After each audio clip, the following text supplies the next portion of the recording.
দ্বিতীয় যে প্রশ্ন করেছেন ভাই, আপনাদেরকে গুপ্ত সংগঠন কেন বলা হয়? আচ্ছা, তো গুপ্ত সংগঠন বলা হয় যে আজকে যে আমরা গোপনে এই প্রোগ্রামটা করছি, সাংবাদিকরা গোপনে এখানে রেকর্ড করছে এবং গোপনে গোপনে এটা প্রচার করা হবে আর গোপনে গোপনে আমরা এটা দেখবো, এজন্য মূলত শিবিরকে গুপ্ত সংগঠন বলে। আর কোনো উত্তর তো আমাদের কাছে নাই।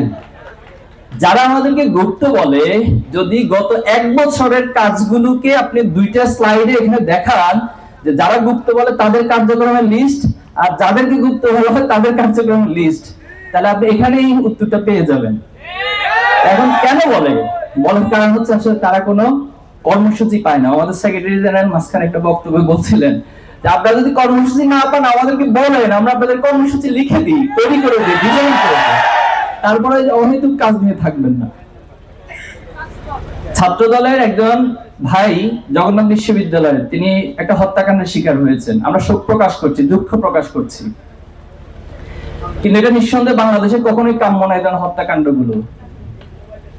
কিন্তু দেখুন সেটার রিজনটা কি পাওয়া যাচ্ছে এখন যখন উদ্ঘাটন করা হচ্ছে, এটা প্রেম ঘটিত, নারী ঘটিত একটি বিষয়, অথচ এটা নিয়ে প্রত্যেকটা ক্যাম্পাসে ক্যাম্পাসে ওনারা মিছিল করেছেন এবং ওনাদের পক্ষ থেকে, ওনাদের হায়ার অথরিটি থেকে শুরুতে লেখা হয়েছে যে তাকে রক কেটে হত্যা করা হয়েছে। তার মানে ইন্ডিকেশনটা কোন দিকে দেয়া হচ্ছে? ঢাকা বিশ্ববিদ্যালয়ের একজন শিক্ষার্থী ছাত্র দলে মারা গিয়েছে, কোনো যাচাই বাছাই ছাড়া, কোনো কথা ছাড়া অহেতুক ভাবে বলে দেওয়া হলো এটা ছাত্র শিবির হত্যা করছে।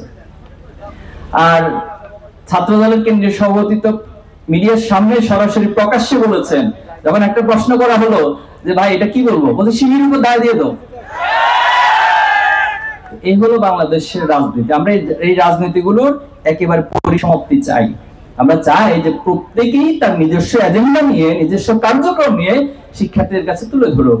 আমাদেরকে বলা হয় যে আপনারা ওয়েলফেয়ার পলিটিক্স কেন করেন? তো ওয়েলফেয়ারই তো রাজনীতি মূল কথা। আপনি পলিটিক্স তো করবেন হচ্ছে মানুষের কল্যাণের জন্য। আপনি ছাত্র রাজনীতি করবেন, ছাত্রদের কোনো কল্যাণ করবেন না, তাহলে এটা কিসের রাজনীতি?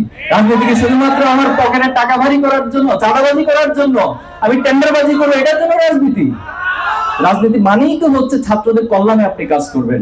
সেই কল্যাণের জন্য অর্থ প্রয়োজন। আপনি অর্থ রাষ্ট্রের যে সিস্টেম রয়েছে, প্রশাসনের যে সিস্টেম রয়েছে, সেটা ছাত্রদের কাছে তুলে দেন, যার হকদার তার কাছে তুলে দেন। আপনি অ্যালামনাই থেকে সেখান থেকে কালেক্ট করেন। কিন্তু আমরা তো আমাদের এই ওয়েলফেয়ার পলিটিক্সের জন্য কারো কাছে চাঁদাবাজি করতে যাই নাই, কারো কাছ থেকে অন্যায়ভাবে টাকা তুলে এনে তো কাউকে দেই নাই। যারা আমাদেরকে আগ্রহ করে ছাত্রদের কল্যাণ করতে চায় আমাদের মাধ্যম দিয়ে, আমরা তো সেই কাজগুলো করে যাচ্ছি।